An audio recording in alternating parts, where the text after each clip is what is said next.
I get a lot of people asking about how attachment styles interact with the repair of a relationship. A lot of people come to me who have what they see as anxious attachment, and they're wanting to know, will this impact repairing the relationship? So in this video, I'm going to break down how falling for this idea of attachment styles makes things worse when it comes to repairing a relationship, and some real strategies that will actually impact both yourself and the way you approach relationships and repairing a relationship moving forward. So for those of you who don't know, attachment styles are essentially categories of characteristics of how people act in relationships. Now, I've done a much deeper dive, which I'll link to up above and in the description down below. So the idea is that attachment styles are used to define compatibility between people, but it also is a guide for sort of self-improvement, essentially. And the idea is that knowing your attachment style and your partner's attachment style will help you both get to what they call secure attachment. When it comes to anxious attachment specifically, it is characterized by a bunch of different behaviors. So it's constantly seeking reassurance, overanalyzing messages and behavior, fear of abandonment, clinginess or overdependence, jealousy, overgiving, people-pleasing, avoiding conflict, having emotional roller coaster reactions to things, struggling with space in the relationship, and thinking that the relationship defines your worth. So I want to be very upfront about this. Anxious attachment, this is a group of behaviors. It's not a disorder, and it's not some sort of permanent condition. So a lot of people define themselves by, I have avoidant attachment, I have anxious attachment. A lot of people define themselves by these terminologies, but these things are a set of learned behaviors and emotional reactions that you can actually change. And the reason why you develop these behaviors is that at some point, these behaviors helped you survive emotionally, helped you survive difficult parts of the relationship.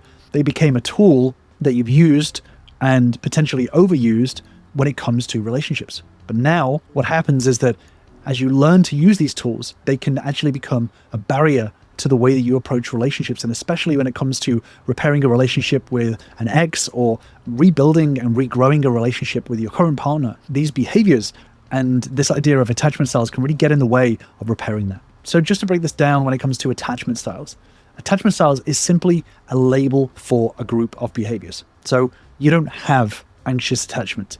You aren't anxious attachment. You just act with anxious attachment. So this is a set of behaviors.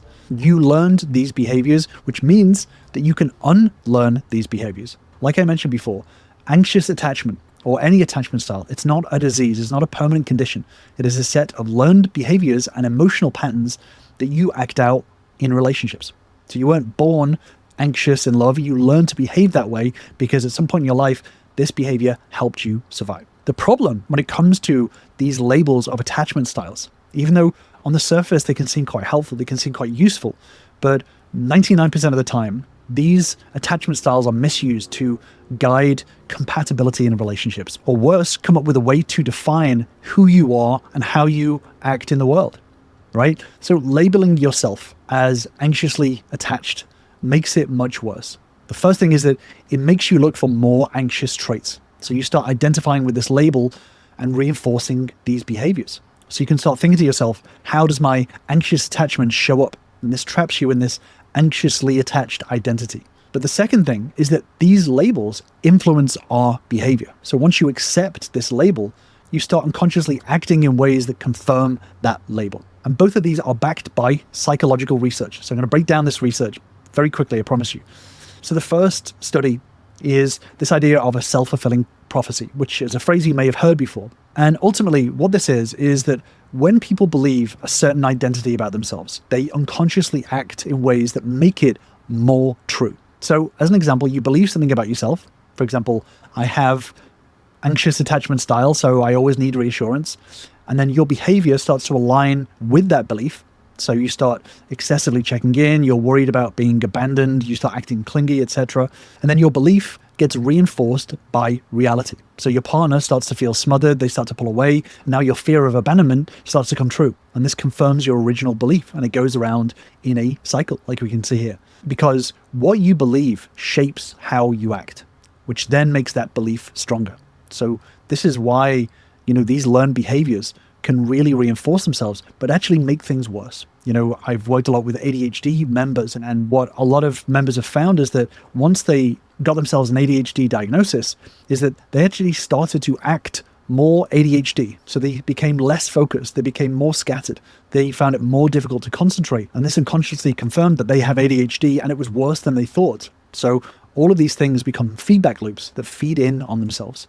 And the second is what's called the labeling theory. And this is a study that found that when people label themselves, they found more traits that they started to include within their identity. So as an example, you spot anxious attachment behaviors within yourself. And then you start to label yourself as anxiously attached. Then you start to look for more anxious behaviors. You start to look down the traits and you start to adapt these extra behaviors, right? So let's say you had 3 out of 10 of the list that we gave at the start. What people start to do is to find more traits that they start to adapt onto themselves. And this label becomes part of their identity. They grow into this idea of this label, and this is what a lot of people can find is, politically, let's say people are left-leaning, as an example. As they start to identify with that group more and more, they start to look for other things to add on to that identity. And oftentimes people can become more left-leaning or more right-leaning because they start to find other stuff that they start to adapt to that label. And they think, well, I'm not a true Democrat if I don't believe in XYZ, and I'm not a true Republican unless I believe in XYZ. And this is how society becomes so polarized, especially at the moment, is because we start to adapt things that we associate with that label, and this label becomes more and more ingrained. And this can happen when it comes to attachment styles. Knowing all this is all well and good, but how do we start to change this behavior? This is a group of behaviors and not ingrained in us. How do we start to change this behavior? How do we start to modify this anxious behavior in order to help repair relationships and build and grow ourselves in a more positive direction within relationships? Well, I've got 5 steps I'm going to go into, but obviously there's only so much depth that I can go truly into in this. So if you do want to deeper dive into the understanding the principles of relationships and how to repair and grow relationship, then join my Relationship Bootcamp, where you'll learn the same steps and tools that all of my members start with in order to start repairing and growing their relationships. I'll leave a link in the description down below for you to get started. So the first step is to catch the thought. So these anxious, avoidant, whatever attachment thoughts that you have, catch them. So your thoughts aren't facts. Just because you feel abandoned doesn't mean that you are abandoned. So catching that thought is really crucial when it comes to all of these things in relationships. So much of relationships is based around catching our thoughts before we go into our actions, before we start acting on them. So just to break down the difference between thoughts and thinking. Thoughts are passive. Thoughts flow through our mind all the time, especially if you're a fellow ADHDer. Thoughts are constantly flowing past. Thinking is actively choosing to focus on a thought. So let's say you have a thought of, I'm going to be abandoned. Taking the time to select that thought and think about it. Consciously thinking about that thought is where we can start to ruminate, can start to overthink, right? To make sure that you're recognizing that you're having the thought, and then you can choose whether to think about it or not. Then once you call that thought, you're able to immediately start to challenge that thought before it starts to turn into rumination and overthinking. So questions you can ask yourself: am I reacting based on reality or based on fear? What is a secure way of acting right now?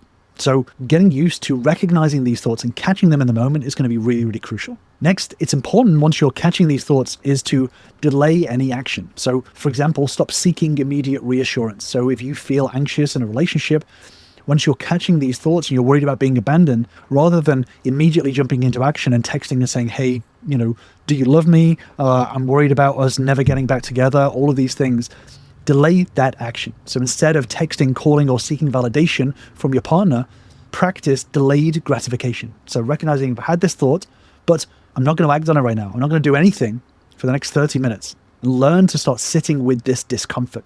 And then during this time, you can start to challenge these thoughts. Asking yourself questions: what am I really afraid of?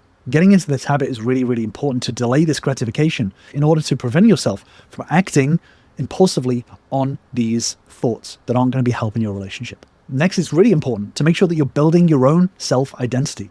And this is separate from the relationship. So a lot of people see this in black and white of saying, well, if I build my own self-identity, then that means I shouldn't be in a relationship. But that is not true. In fact, I've actually done a deeper dive video on it, which is called The Lone Wolf Illusion, which I'll link to up above. Ultimately, building your own self-identity is an identity that has capacity for relationship, but you still have individuality outside of that. You are not your relationship. This especially comes with people who have anxious behaviors, oftentimes can tie our self-worth to our partner. And if you don't have a partner or the partner that you want, then you can feel really worthless. To start feeling more secure, you need to start developing your own identity. Now, this is where a lot of people make a mistake. A lot of people think that their identity has to be labels. I'm a Democrat, I'm a Republican, I'm a sports fan, I'm a food critic. This is not about choosing one side or the other, one polarization. This is simply adding and expanding yourself out. So as you build and grow your identity, this is exploring and expanding your interests. This exploring and expanding your interests is a mindset shift in itself. This is what my members and I call a synthetic mindset. So this is not some black and white idea. This is about adding on and growing your identity, not choosing one or the other, but actually being able to grow your adaptability and your interest. Learning to be curious, learning to explore things that interest you, but also things that don't interest you as well. Building this self-identity and growing yourself outwards is going to benefit not only yourself, but your relationship as well. Learning to expand yourself and pursuing different hobbies and purposes and looking for things that resonate within you. And you can ask yourself these questions, who do I want to be outside of this relationship? Being able to do this builds your self-respect, but also it builds a massive respect from your partner as well, because they're seeing that you're having a life outside of the relationship, which means that you can bring in a lot more to the relationship. You can bring a lot of growth to the relationship within yourself. So it actually, ironically, adds to the relationship. So you can start to list things and ways you want to grow and interests and hobbies and ideas that you want to start pursuing outside of the relationship. And this puts a lot of the control back in your hands. Next, it's important to start finding the root cause of your anxiety. I don't want to go too deep into sort of therapy and things like that, but it's really important to build a self-awareness. If you're acting a lot with anxious behaviors, then finding out why, like just internally looking at yourself, what is the root of this? Where did this come from? Start to break down these beliefs about relationships that aren't serving you. Thinking to yourself, asking yourself, what messages did I learn about love growing up? Am I replaying old wounds in my relationships and forcing that on my partner? Things like that. So it's important not to dwell on these questions, but at least take the time to recognize where they came from in order to start challenging them and start changing them in order to build yourself in a more secure way moving forward. But most of all, it's really important to start allowing space. So stop assuming that distance, whether it's long distance relationship or distance and space between you and your partner, equals rejection. So if you have these anxious behaviors, a lot of the time, this anxiety tells you that space equals abandonment. Someone is on the way out. If you don't speak to them every day, then it's not a real relationship and they're interested in someone else. But that's not true. In fact, a lot of relationships happen in the time in between communication. And this is really, really crucial to know, because if you have really incredible communication, whether it's once a month, once a week, the processing in between can have a massive impact on how your partner and yourself sees the quality of that communication. So building a secure relationship includes healthy space. You need to build yourself and your identity and your ideas, and your partner needs the space and freedom to be able to do theirs as well.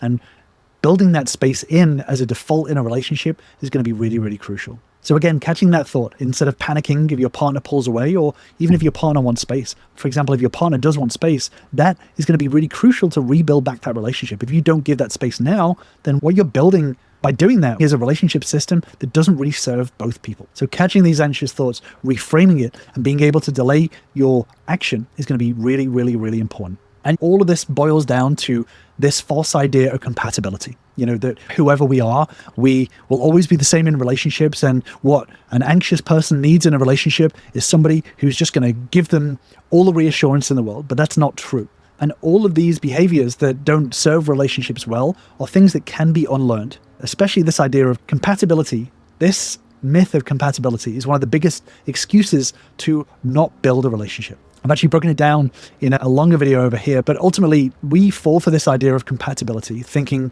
well, they're just not the right fit for me. But truthfully, it is a load of bullshit.